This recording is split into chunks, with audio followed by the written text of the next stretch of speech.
Vamos agora chamar os nossos convidados para vir aqui nesses nossos confortáveis assentos de pelego de carneiro. Então, seu João, por favor. Seu Arnoldo, por ordem, né? Seu Arnoldo, tem que respeitar a idade.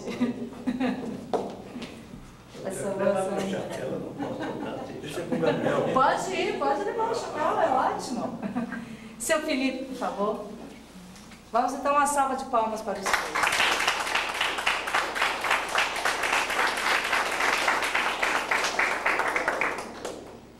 Para nós é uma honra, então, termos essas três personalidades aqui para nos contar um pouco da história deles, dos pais, do avô, dos avós e algumas coisas que podem enriquecer o nosso conhecimento cultural sobre o Turvo.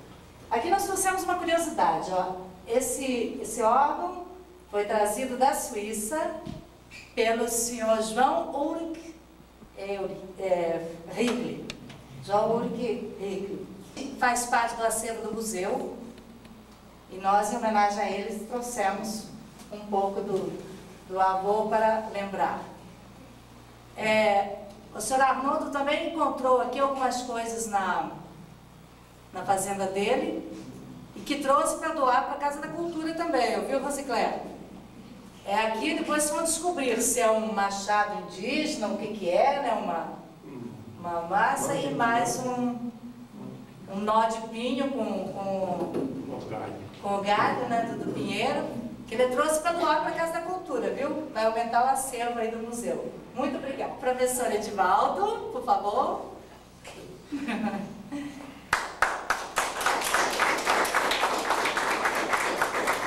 Professor Adir Romit.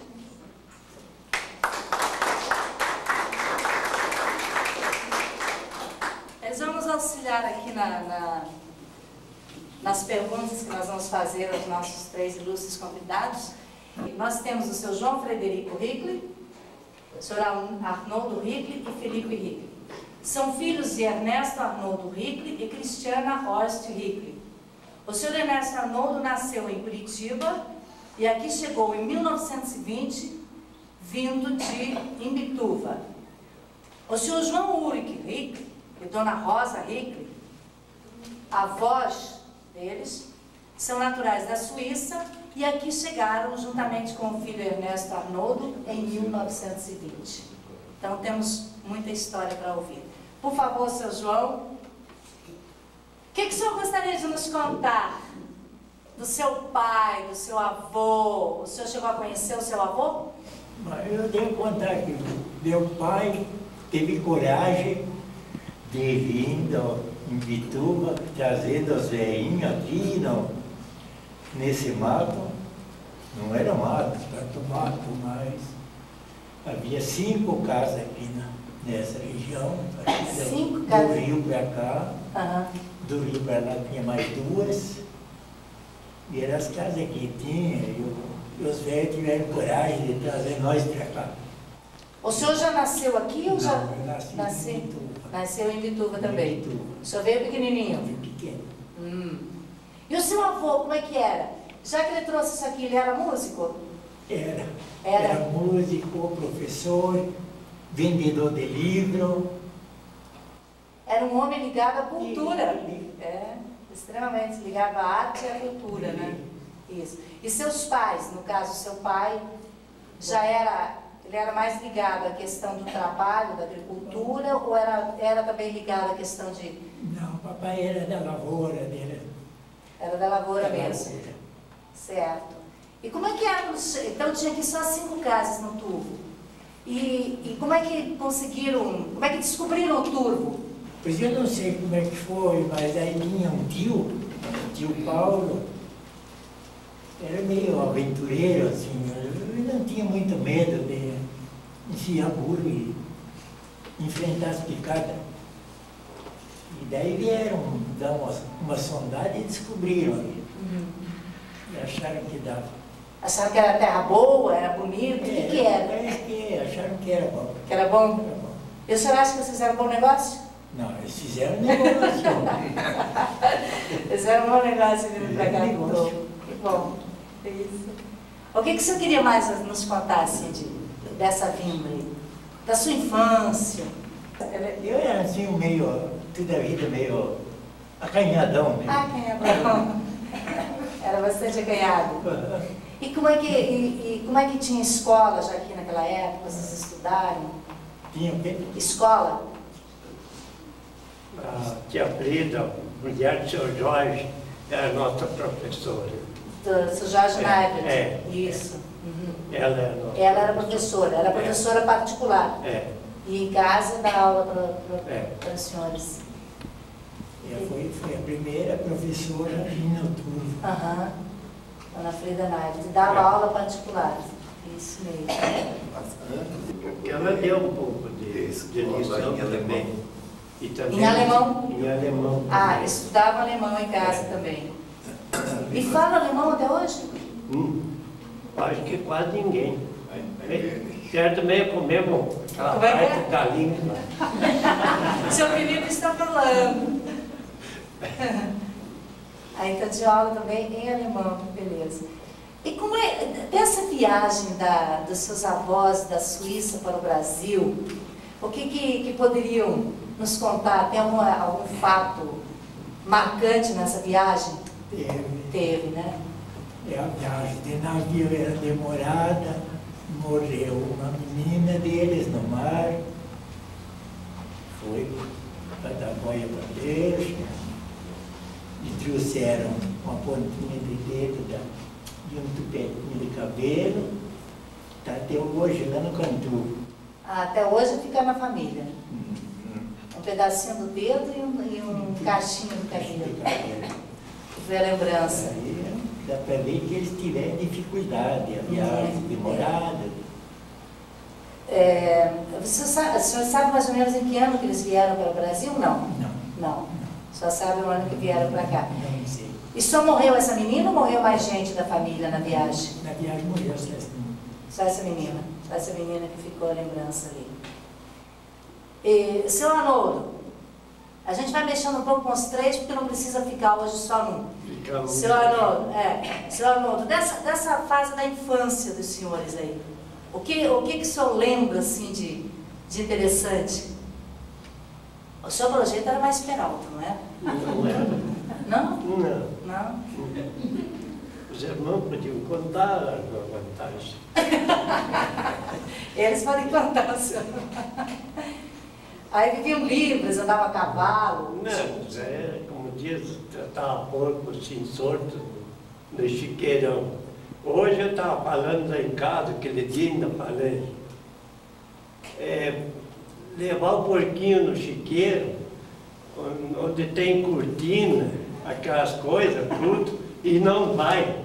O comum ia sorto. Naqueles tempos, até há pouco tempo, ia porcada, a pé, viajando até Ponta Grossa. Nós acompanhávamos junto com os porcadeiros, tipo piazada mesmo. E hoje vai no caminhão, a coisa vai tudo corrido, né? Tudo corrido, tudo mais difícil. Ninguém mais tem tempo nem de sair dali do outro e vir aqui.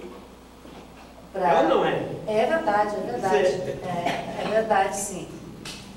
E quando criança, então, vocês estudavam em casa, trabalhavam, ajudavam na lavoura, ajudavam a cuidar dos animais?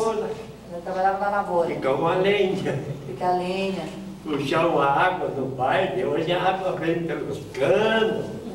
Tinha que carregar. Já longe.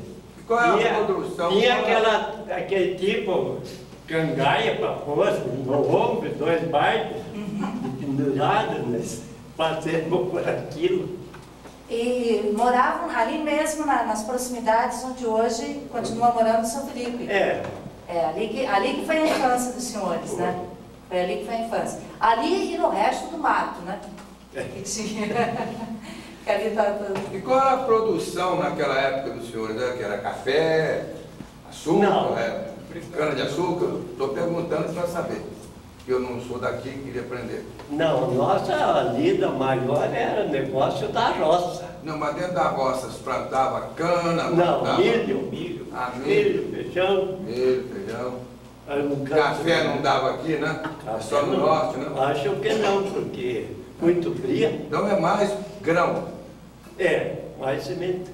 Grão. Então, o objetivo da produção do milho, por exemplo, era qual o destino que era dado à produção? Dependia muito tempo e tudo, não tinha pressa de fazer um dia. Sabiava trigo também, centeio. Trigo, centeio, tudo isso trabalhava. Mas era para comercializavam para fora ou não? Para o consumo da casa? Para o consumo. Ficava mais no consumo. Mais para o consumo. E o que dava-se, por exemplo, o que era vendido para fora para comercializar com outros lugares? Apenas só um pouco de feijão e algum pouco de milho, talvez. Deu mais. O forte mesmo era o porco. O mais forte era o porco. Era o porco, realmente. E com o milho tratava o porco. Com o milho tratava. A vida vinha cair no porco para o porco levar um noicinho para Ponta Grossa. E levava um tocadinho, né? Tocadinho, rapidinho. Tocadinho. Como é que tinha que levar os porcos lá para Ponta Grossa? Ou banda de porco, tudo. Porque quando era bravo, aquela história que nós falamos lá. Pode contar a história aí, professor. Ficou tirando os olhos do porco, você não vê aquilo limpo. E daí não tinha para enxergar gente, tinha aqui pelo faro. Só pelo faro. No bando. Porque senão não acompanhava, né? Tinha aqui no bando. E toda essa terra que seu pai, seus avós adquiriram aqui, eles nunca exploraram assim a madeira? Não tinham essa preocupação. Não, naquela época não tinha. Era para deixar a mata, né? Não tinha nada disso. Até vizinhos aí judiavam madeira para fazer, limpado para fazer a rocinha de milho. Dividindo com nós, eu conhecia um terreno, nós tínhamos bastante porco, então tinha que pegar cachorro e tocar porco de horta, da roça alheia, e aqueles descascaram, ou que não derrubaram, porque felizmente não tinha motosserra naquela época. Também, né? Se tivesse motosserra, o debate era pior. O estrago era maior. Daí com machado a coisa, mas derrubava. Caía madeira. Derrubavam? E não derrubaram, descascaram, para secar logo, para fazer roça. Então descascavam as árvores, as árvores secavam, o pinheiro principalmente. Era meio grosso, daí machado, aí demorava. Mas as casas eram construídas com madeira de pinheiro, não? Era. Aí tirava, apenas tirava para construir. A maioria madeira lascada ainda. Era toda lascada. Tudo lascada. E construíram as casas todas com madeira lascada. A maioria. Uhum. Era o pinheiro que tinha A embuio? primeira casa coberta de telha era do João Meira, ali na Cachoeira, não é? Acho que sim. É, Acho que era ali. naquele tempo. Coberto de telha. E o pai dos senhores tinha essa habilidade de lascar? Ou... Esse a gente aprendeu, Aprendeu com ele. Aprendeu com ele. Fazia Aham. tabuinha, Aham. fazia a lasca para fazer cerca de enchidinha assim. Ah, sim, assim. 11 lascas aí dentro do vão para vedar o porco desde debaixo, de altura para boi. Aham. Era Assim que fazia. e tábua mesmo para fazer um pedacinho, alguma coisa aí. Era tábua lascada. Uhum. As primeiras tábuas que saiu aqui no turbo, serrada, foi tirada na circular.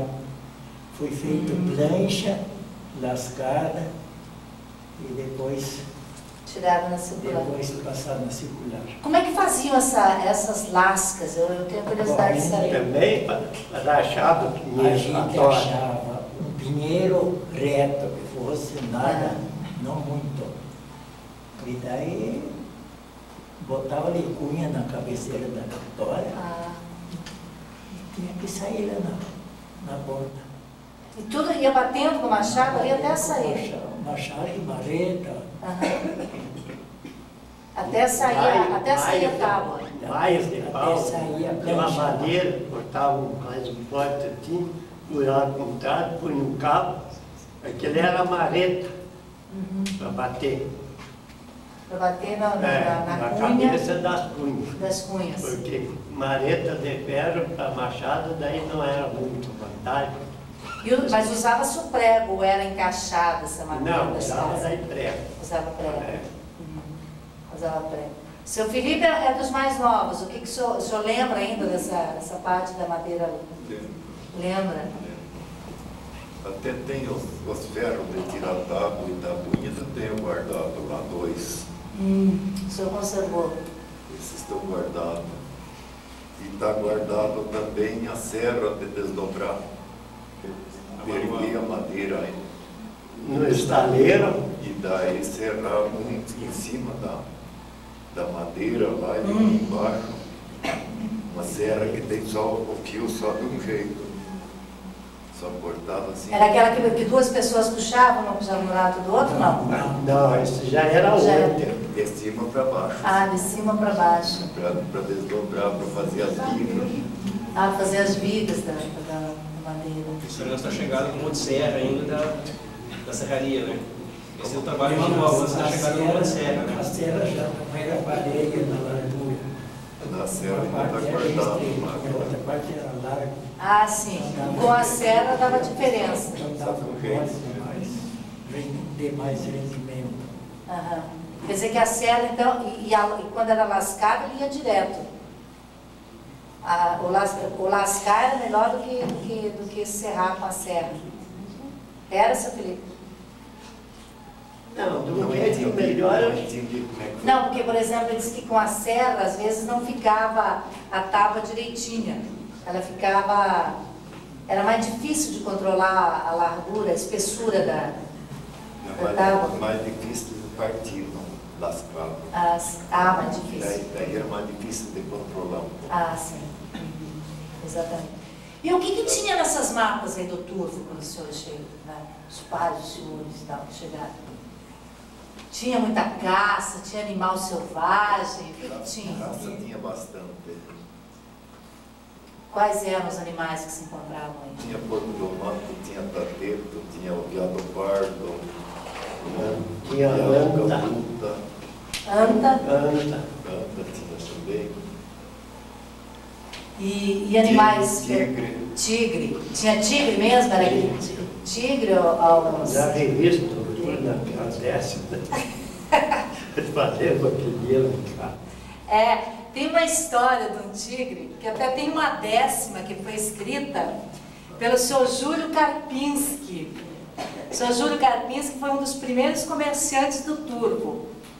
Então ele fez aqui uma décima. Só que o Sr. Arnoldo me disse que aqui que se encontra na revista é só um pedaço dela. Então eu vou ler aqui para a gente ver mais ou menos a história do tigre.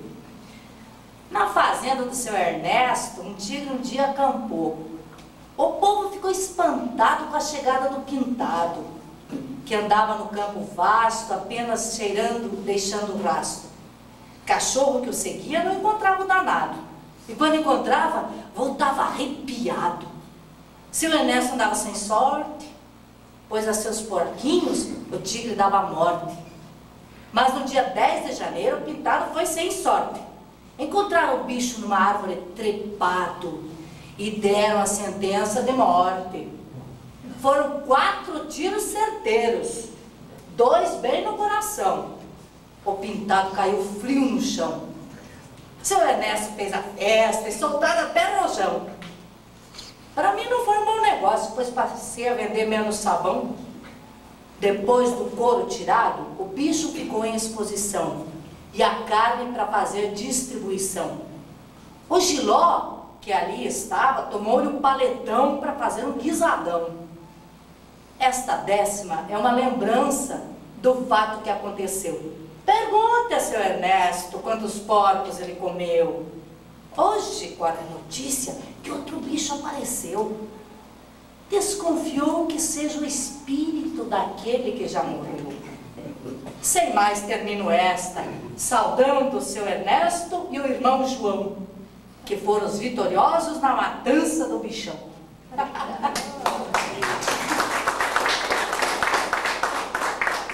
Só que eu não consegui a 10ª inteira, seu Arnoldo. Valeu a história, né? Mas tendo um começo, o fim daí. Eles falam do tigre, mas provavelmente era onça, né? Era uma onça, porque o tigre mesmo não se encontra na América do Sul, né? Que se encontra a onça parda, a onça pintada, né? Então, como eles dizem o pintado, né? Deve ser, então eles chamavam de tigre pintado, né? Porque o tigre que se conhece. Bom, chega dessa história de tigre, chega dessa história aí de caçada. Quem mais vai nos contar uma história bem interessante agora? Pode ser qualquer um dos 3. Pode ser uma pergunta própria da caçada. Quando Pode. tinha caças, devem ter caçado muito também, né? Na questão de alimentos. História de caça geralmente é interessante, deve ter alguma. Nós caçamos bastante e até tratemos bicho. Nós matamos por 2 vezes. De nós matar o porco e o bicho levar. Quando vou matar mais um, o bicho levar aquele. Ah, matava o porco do mato, aí quando eu matar o outro, a gente tinha levado. Quando voltava a pegar aquele o banheiro tinha levado. Ai. Por 2 vezes nós aconteceu isso. Está muito enfeitadinho. E vocês se alimentavam de toda essa caça aí. Todo mundo comia essa caça. Nós tínhamos que caçar porque senão eles comiam. Tinha ano que quando não dava pinhão, então eles invadiam na roça que se não atendesse comiam tudo. Principalmente os porcos do mato, tateiro, né? A anta A também? anta também comia milho. A anta também comia Ela milho. pegava a espiga, assim, um tanto, e comia ponto e o resto deixava. Aham. Aí o Era prejuízo... quase que nem vaca, assim, espiga meia gaúda, era atorar para o meio. E sempre aparecia assim, essas onças, tigres, jaguatirica, esses animais que se alimentavam dos animais de casa? O leão tinha bastante. É? O leão tinha bastante. O tigre foi meio só numa época mais antes. Mas o leão tinha até agora, o porco ainda tinha. Lá nos matos ainda se encontra? Agora acho que também lá no Guertes, outro dia ainda foi pegar cabrito. Ah, é? Mas este está pouco agora, mas nos tempos o carneiro a gente não podia soltar para fora, que ele pegava tudo. E dessas outras caças não se encontra mais nada por aí? Não, tem um pouco, mas é pouco. Mas é o mico. O mico? É. Qual mico? Usa o mico, uma capa disso, que vive com os pinheiros. É o Ele mais daninho. pequenininho? Dá grandinho também, É. mas é o mais daninho. Tá? De tudo que é caça, o bico é E ele chega ainda nas suas... Ali por casa ainda tinha. Fizeram entrevista. Não, ali por casa tem um vinho. Nós faz horas. Não, ali para nós ainda tem um vinho. Ainda tem mico. Não, laranja pinha pequena, assim, de galho, pinheiro. Acho que aquilo já é boia de comida, mas não tem nada. A pinha tem que ser grande para ele achar o pinhão. E ele vai torcendo a pinha até poder arrancar e ver o que tem. O que tem dentro? Aí ele larga para o chão e pronto. Ali nos seus terrenos também encontra, seu Felipe, o mico, o que mais que encontra lá? Ali tem até a capivara, o mico, O bugio. o tia, o paco ainda tem. Agora, porco e tateta, esse não tem mais ali. Não tem mais pouco mais Esse é só que venha de outro lado outra vez. Eu sempre pensava que ia vir aqui dos índios, que antes eles mudavam. Daqui mudavam para lá e de lá vinham para cá. Mas não tem mudado mais, agora estão só para lá. E esses bichos, eles ainda vão nas lavouras, eles causam estrago, comem nível. Opa. Esses bichos que ainda tem, que o senhor citou aí. O mico vai. O A atita. capivara também come milho. Come mico, ativar porco. Quando o milho está pequeno, Também. ela já pasta ele. Passa, Vai até no arrozar. E come depois a espiga. Depois da espiga. Vai até nos arrozar, pastar. Eles não vão no asfalto, não? O Gil, Vão o quê? no asfalto, na estrada? São muito bons, né? Porque eu estou dizendo, porque eu fui com a Mercedes a Santa Catarina, o ano passado, e numa das curvas lá, eu falei, ih, tem uma criança lá no meio. Aí a Mercedes, que é um macaco. Aí, ele é marronzinho, não? Ele é marrom? É. Aí era um bugio. Ele está no meio da pista asfaltada, ele saiu assim, ele nem deu bola pro carro. Eu dei uma guinada, ele saiu olhando, entrou no mato. E não era mato grande não, era uma cerca.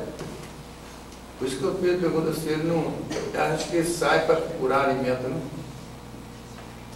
Sai Ele com- não se assusta com as pessoas muito assim, não? Né? É, principalmente de noite, com luz de carro, daí fica muito pouco. Daí fica bem perdido. E do contrário, ele é baseado, percebe a gente de longe. Como é que era a vida depois daí que cresceram? Como é que foi a vida de cada um dos senhores? Seu João?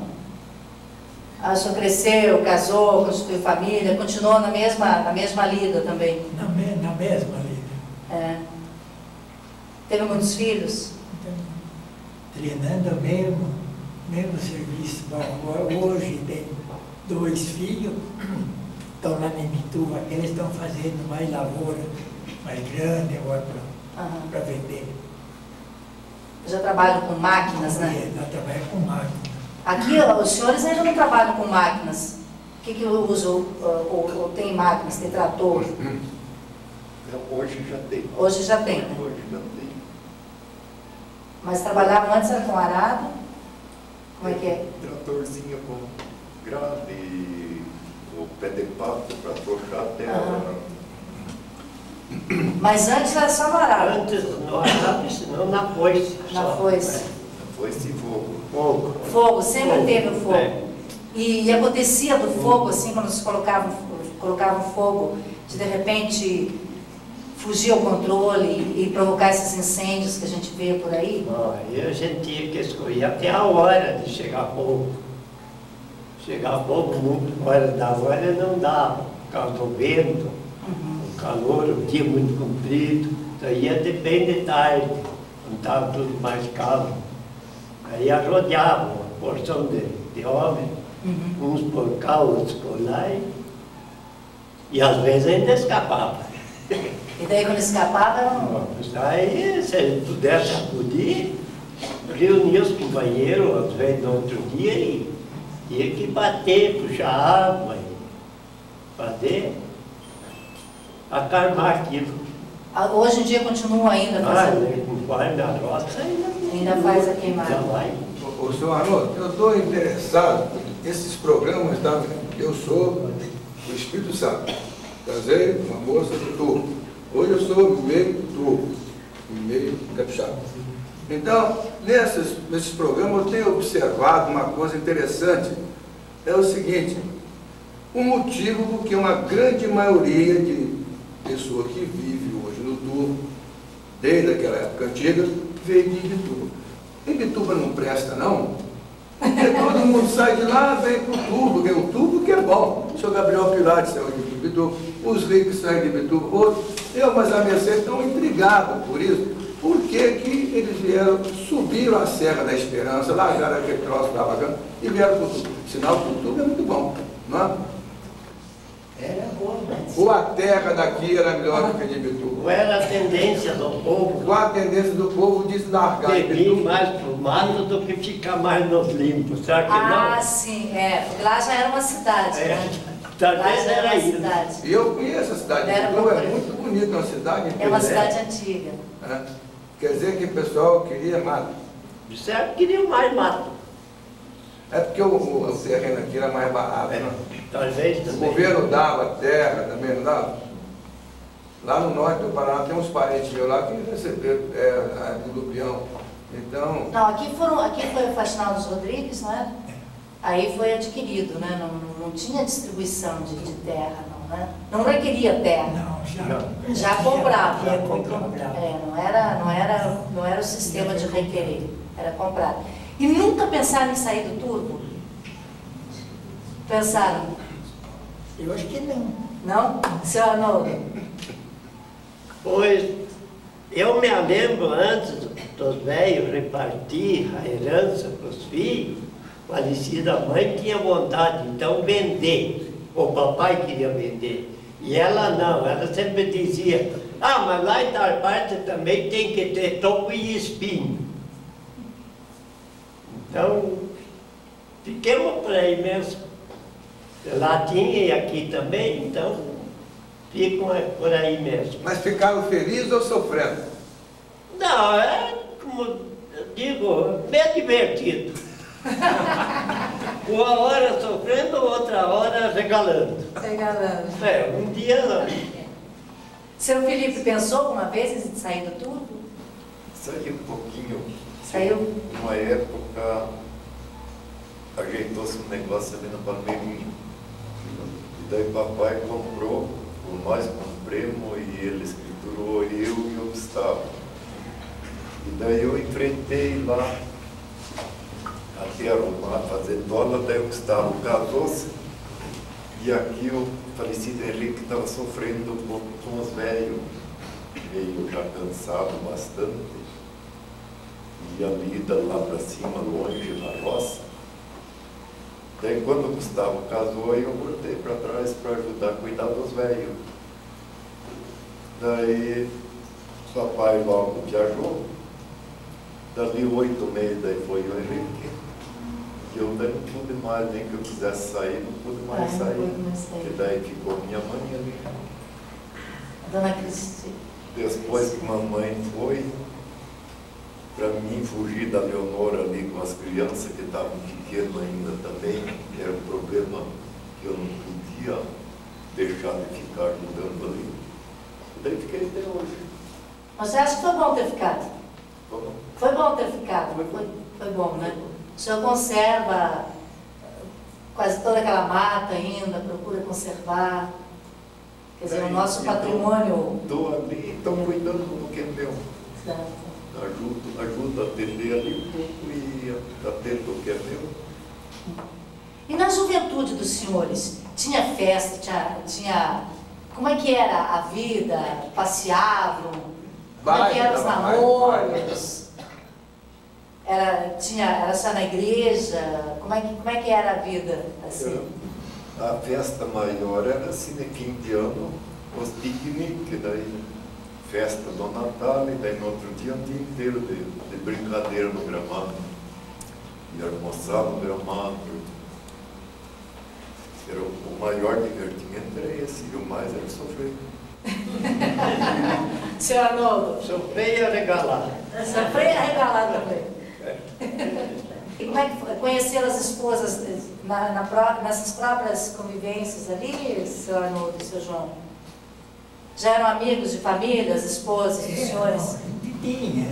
Esse povinho que eu falei desse morador que tinha aqui, entre as tiazadas deles, comigo, com nós, a gente vivia. Aí saíam para os junto, tomando banho junto. Esse rio dava para tomar banho, né? Mas Era beleza esse rio? fazer sujar.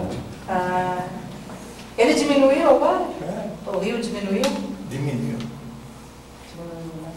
Não sei se o Gabriel afirma que o turvo diminuiu. O turvo era maior. Tem um pouco menos água agora do que era. Era maior.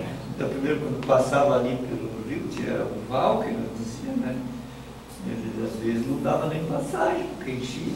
Hoje é difícil, por acaso encheu aí os dias, mas também já Rapidamente já vai.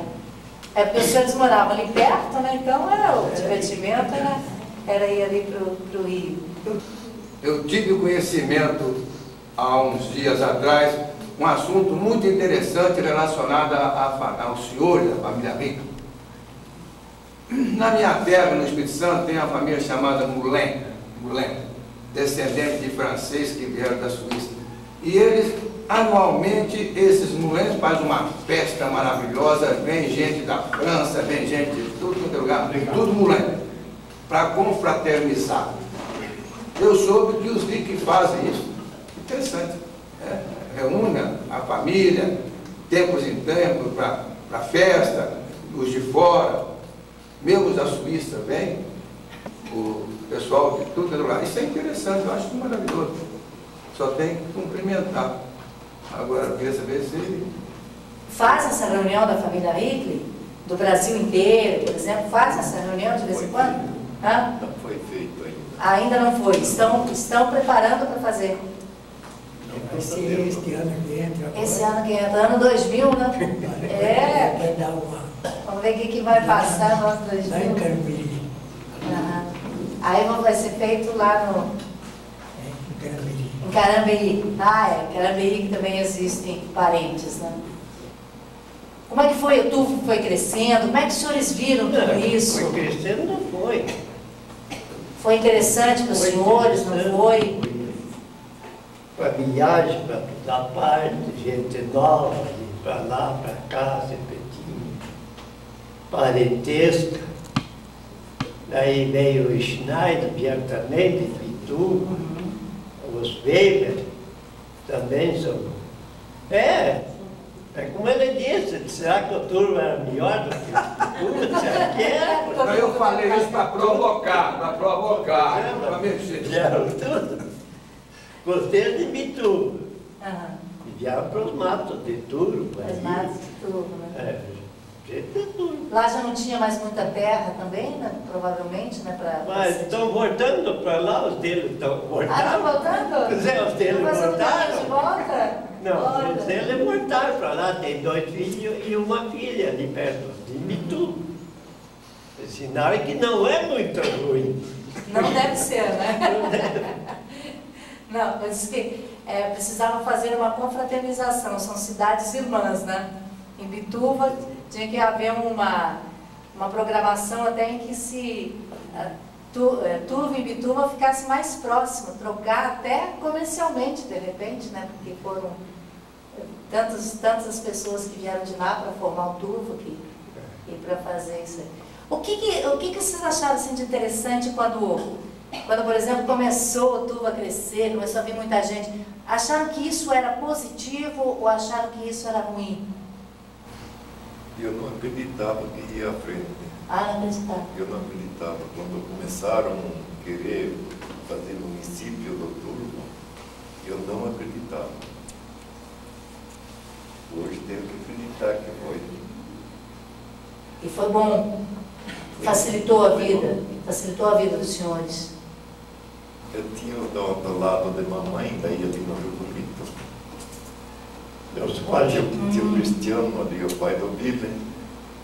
E daí eu tinha o Pedro lá no Rio Bonito, bem no Rio Bonito. Tinha uma tia, que daí era mulher do Edmundo. Ela era viúva já de um Schultz. Depois ele casou com o velho. E a tia Ana, que era mulher do Francisco Schneider, também era em Bituba. Aconteceram casamentos assim entre pessoas da família, por exemplo, parentes, né? Porque tinha mais pessoas da família antes de vir. Acontecia assim de casamentos entre parentes ou quase não? Aconteceu. Aconteceu? Aconteceu. Desde Francinha Schneider tinha o Alberto, irmão do Conrado, é casado com a irmã nossa. Mora lá em Três Rios. Era primo. Eram primos, Era né? primo. Exato.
Vamos agora chamar os nossos convidados para vir aqui nesses nossos confortáveis assentos de pelego de carneiro. Então, seu João, por favor. Pode escolher qual você quiser sentar. Pode escolher qual você quiser sentar. Pode escolher. Seu Arnoldo, por ordem, né? Seu Arnoldo, tem que respeitar a idade. Pode levar o chapéu, é ótimo. Seu Felipe, por favor. Vamos então uma salva de palmas para os três.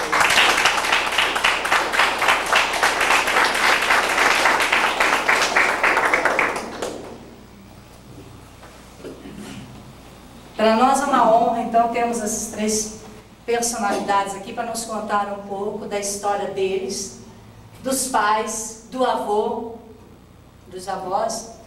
E esse órgão foi trazido da Suíça pelo senhor João Ulrich Riegli. João Ulrich Riegli. Veio da Suíça diretamente, faz parte do acervo do museu. E nós, em homenagem a eles, trouxemos um pouco do avô para lembrar. O senhor Arnoldo também encontrou aqui algumas coisas na fazenda dele e que trouxe para doar para a Casa da Cultura também, viu, Rosicléia? Aqui depois vão descobrir se é um machado indígena, o que é, né? Uma massa e mais um nó de pinho com o galho, né, do pinheiro, que ele trouxe para doar para a Casa da Cultura, viu? Vai aumentar o acervo aí do museu. Muito obrigada, tá ótimo. Bom, eu só vou fazer uma pequena apresentação e depois passar a palavra a ele. Ah, não, primeiro tem que chamar meus entrevistadores. Professor Edivaldo, por favor.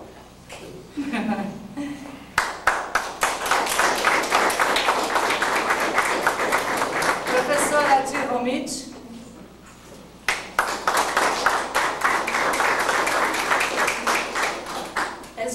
auxiliar aqui nas perguntas que nós vamos fazer aos nossos 3 ilustres convidados. E vocês também, que fazem parte da plateia, estão todos, vão prestando bastante atenção, porque vocês também têm o direito de fazer as perguntas que vocês quiserem, certo? Durante o nosso bate-papo. Então, vamos aqui. Nós temos o seu João Frederico Hickli, o senhor Arnoldo Hickli e Felipe Hickli. São filhos de Ernesto Arnoldo Hickli e Cristiana Horst Hickli. O senhor Ernesto Arnoldo nasceu em Curitiba e aqui chegou em 1920, vindo de Imbituva. O senhor João Ulrich Hickli e dona Rosa Hickli, avós deles, são naturais da Suíça e aqui chegaram juntamente com o filho Ernesto Arnoldo em 1920. Então temos muita história para ouvir. Por favor, seu João, o que o senhor gostaria de nos contar do seu pai, do seu avô? O senhor chegou a conhecer o seu avô? Eu devo contar que meu pai teve coragem de vir. E o bicho ficava tão prático que onde comia, daí deitava. Não precisava ninguém ficar cuidando. É gostoso. Noite de chuva, ficava tinha até o que ter, agora. daí eles queriam sair. Mas se tivesse tempo bom, daí... E o bichinho não perdia peso, não emagrecia durante... Engordava mais, engordava. engordava mais. Eles nunca tiravam ele bem gordo. Ele engordava na viagem. Ele saía assim de Milho tinha bastante. E o milho era levado ou era comprado? comprado. Na viagem. Já tinha os pontos certos. Comprava na viagem, né? E seu Felipe, e o gado, como é que era? Eu sei que o senhor tem uma... Eu fiquei sabendo assim pelo meu avô, que tocava as tropas de gado de uma região para outra, de uma fazenda para outra, do inverno para o verão. Como é que era feito isso? Eles passavam o verão, passavam no campo. No inverno, vinha para o mato. No inverno tinha mais pasto no mato. Daí tinha mais de mato. O pasto do campo daí era maduro demais. O campo nativo, daí ficava muito duro. E o campo era que região? Para onde que era tocado? Aqui no Turco era mato. É a Parmeirinha, ele toda aí na Parmeirinha. Onde estava aqui na Parmeirinha. Já tinha outros, tem os Marconde. Os Marconde eram mais para dentro, na costa de Boitinho já. E esses traziam até aqui na Saudade. E o bicho ficava tão prático que aqui chegou o verão, que esquentava um pouco. Tinha vaca que fugia daqui. Ia sozinho. Aprendeu o caminho. E não tinha perigo daí na estrada, não tinha muito movimento. Era estrada de chão. Estrada E como é de que chão. é? Aí Caminhão não existia. E iam montados em cavalos, É. o pessoal que ia levando? É. Usava o berrante também? Não. Não? Não. Como é que era? Mas era madrinheiro, um outro de mar sorto, com um cincerinho das gatinhas. Não precisava ficar gritando, ô boi, sei lá. Os Não? tropeiros iam repontando, gritando Ia. um pouco. Como é que eles gritavam? Como é que eles gritavam isso? De todo jeito, um pouco. É, boi, bota pra cá. E seu Felipe? Há pouco o senhor falou, né, da região lá que tinha pinheiro, não tinha valor, né? Como é que era na época? Qual terreno tinha mais valor, por exemplo, entre um terreno que tinha mato ou que era de campo? Qual que tinha mais valor? Já era o campo. Que fornecia mais pastagem para o gado. Que na época também era só para o E gado. Né? naquelas épocas que nós compramos, dava para dizer que era o dobro do preço daqui. O campo era o dobro do preço de mata. Eu acho que o campo já estava preparado, né? Já tinha havido a derrubada, tal, plantado. Não, mas eram campos naturais, né? Eram campos naturais. Nesses campos não tiveram água, não? Não. Aquele demorou tempo eles começaram a tomar o campo para...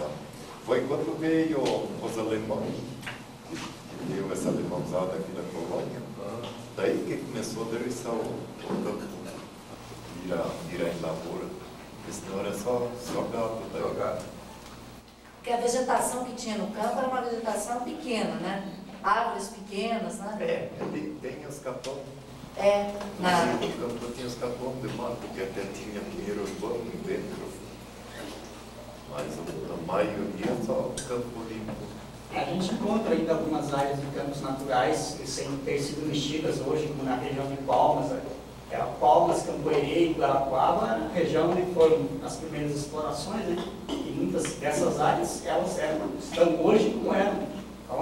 Onde existe essa parva de bode, isso aí era a mesma época. A mesma época que Itajaí. E, seu Felipe, o gado que era criado aqui na região, qual era o destino dele? Era vendido em tropas? Esse saía tropa. E ia para onde? Ponta Grossa, Curitiba. Tinha da gente, tem um aqui da Palmeirinha, tinha uma família Cortidor, que até eram os antigos donos daqui da nossa propriedade aqui. Qual que era a família? Troppmann. Troppmann? Troppmann. Troppmann. Tinha o nome de Curtidor. Daí tinha Juca Curtidor, que era ali do Buriti. Aquele já era tropeiro, quando eu era Curizote, ele já era tropeiro que reunia gado gordo. Agora aqui o gado era muito pouco. Mas ele daí reunia aqui, levava para o Iratim, levava para Ponta Grossa. E essas viagens eram feitas também em tropas, a cavalo, hein? A cavalo. Lá em Ponta Grossa tinha o velho Federico Degraf. Ele era muito comprador de porco. Depois daí ele comprava gado também, aquele vinho, e ficava às vezes um mês aqui reunindo. Tudo na base do laço, que chama cincha. Fazia daí a tropa, daí a gente até ia ajudar ele. E qual que era mais rápido aí, a viagem? Era a viagem com o gado ou com o porco? Com o gado rende mais. Com o gado era bem mais forgado. E a perna mais comprida. Mais comprido.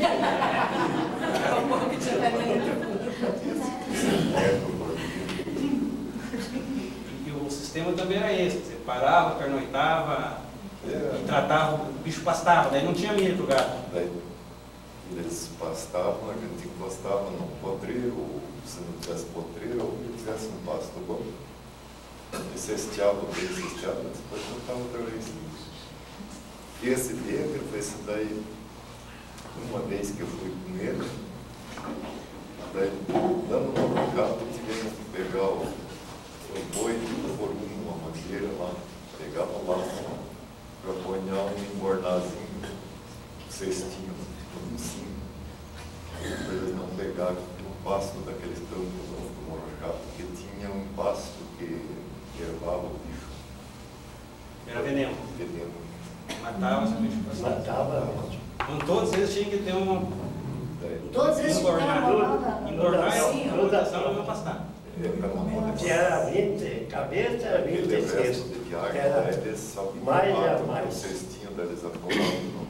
Esse cestinho chamava focinheira? Como? É bornal. Focinheira? É, tipo um bornal. Cesto. Ah, Tipo focinheira, né? Tipo focinheira. Eles não podem pegar o pasto.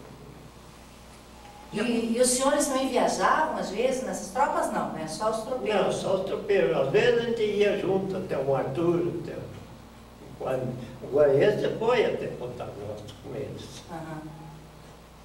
Seu Felipe gostava de andar a cavalo? Seu Felipe, qual era a comida do tropeiro? Farofa. Farofa de quê?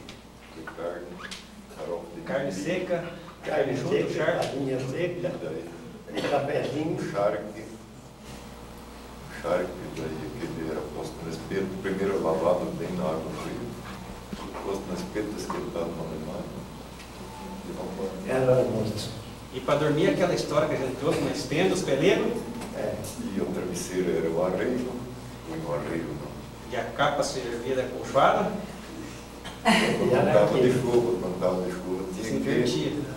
Não, daí tinha que cortar uns estacas e erguer a capa por cima. Ah, daí fazer uma barraca Essa barraca com a capa. com a capa. Daí dormia só com cobertorzinho. E esses peleguinhos aqui era a cama, então. Por isso que nós trouxemos esses pelegos, para lembrar. Esse gado, ele era marcado ou não? Marcado. Tinha a marca do dono e o tropeiro queimava a marca dele para pôr na estrada. Também se acontecesse de algum lugar tivesse alguma doença, remédio, tudo caseiro. Esse nem tinha. Nem tinha, Nem existia. Mas também não existia doença, né? Na peça era muito difícil. Era difícil. Mas dava, às vezes caso de doença, dava às vezes, né? Ele dava, tem uma festa de mancha, esse era um troço conhecido já desde que a gente era criança. O carbúnculo. Carbúnculo. É conhecido, naquele tempo era a festa de Peça, mancha. irmãos. Esse negócio de brucelose, essas vacinas aí para fitose, para coisa assim, não existia Eu nada. não sabia disso. Nem sabia disso. Ô, A seu Felipe, afetosa tinha. A fitose? A afetosa tinha toda a vida. E daí morria muito gado?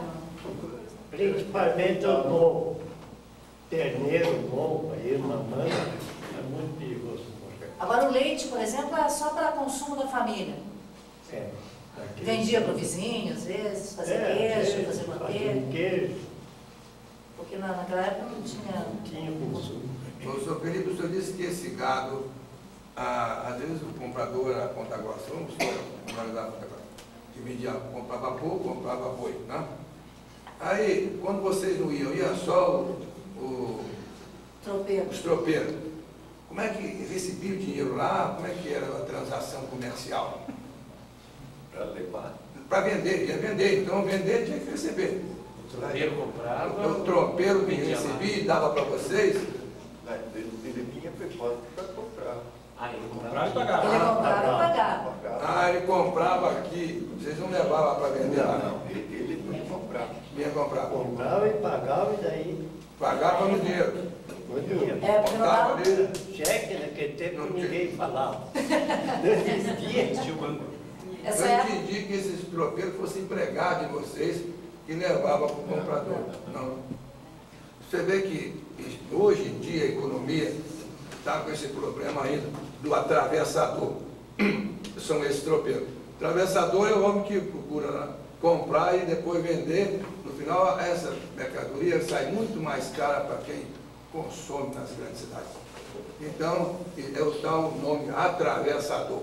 Isso é nome na área. Hoje em dia já são grandes empresas que Grande, fazem, né? né? Grandes empresas Então que já fazem. existia naquela época os atravessadores. Nós estamos-